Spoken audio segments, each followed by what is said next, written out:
Pregnancy के 9 month start होते होते कौन सी चीजों का ख्याल रखना बहुत जरूरी होता है। सबसे पहले हॉस्पिटल में एक न्यूबॉर्न कॉर्नर या NICU की फैसिलिटी होनी चाहिए। उसके अलावा ब्लड बैंक की फैसिलिटी होनी चाहिए। हॉस्पिटल में 24 आवर्स इमरजेंसी सर्विसेज उपलब्ध होनी चाहिए और अगर हॉस्पिटल में कोई आपका एम्पैनलमेंट है या इंश्योरेंस कवरेज है तो और भी अच्छा है। इसके अलावा आपका जानना ही बहुत जरूरी है कि जब 9 मंथ स्टार्ट हो जाए तो कुछ इंपॉर्टेंट साइंस होते हैं जो बॉडी शो करती है, जो आपको डिटेक्ट करना आना चाहिए। फॉर एग्जाम्पल, सबसे पहला होता है डिक्रीज फीटल मूवमेंट। कभी ऐसा लगे आपको कि बच्चे के मूवमेंट सही से नहीं हो रहे हैं या पेट कड़ा होके ढीला पड़ रहा है और ये जो दर्द है वो बढ़ता चला जा रहा है, तो आपको अपने डॉक्टर को दिखाना बहुत जरूरी है। मूवमेंट्स अगर पूरे दिन में 10 से कम होते हैं तो आप तुरंत डॉक्टर के पास जाएं। खाना खाने के बाद मूवमेंट्स यदि 3 से कम होते हैं और कुछ मीठा खाने के बाद भी मूवमेंट्स नहीं बढ़ते हैं तो आपको डॉक्टर को दिखाना है। अगर आपको जो दर्द है वो कमर से उठ के आगे की तरफ आ रहा है, पेट कड़ा हो रहा है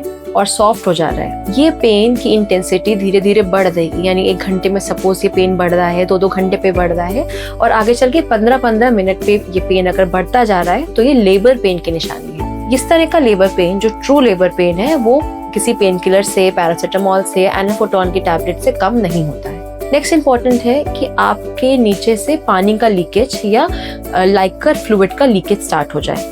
अब ये कैसे समझ में आएगा? जो लाइकर फ्लूइड होता है वो एकदम यूरिन की तरह होता है, यानी बिल्कुल पानी की तरह होता है। इसका मतलब होता है कि आपका वाटर बैग ब्रेक हो गया है और अब डिलीवरी जल्दी होने वाली है। तो अगर ये लीकेज इतना सिवियर है कि आपके कपड़े सोख हो जा रहे हैं, अगर आप बेडशीट पे लेटे हैं तो बेडशीट सोख हो जा रही है, तो आपको तुरंत हॉस्पिटल जाना है। अगर आपको हल्की फुल्की ब्लीडिंग दिखती है यानी ब्लड दिखता है तो इसको हम शो कहते हैं। ये जो ब्लीडिंग है वो पेन के साथ साथ आपको आ रही है, यानी कि लेबर स्टार्ट हो गया है और आपको तुरंत हॉस्पिटल विजिट करना है। लास्ट के टाइम पे बहुत इंपॉर्टेंट है कि आप अपने इमरजेंसी बैग रेडी रखें और इन सारे सिम्टम्स और साइंस को डिटेक्ट करें और अपने डॉक्टर से तुरंत संपर्क करें।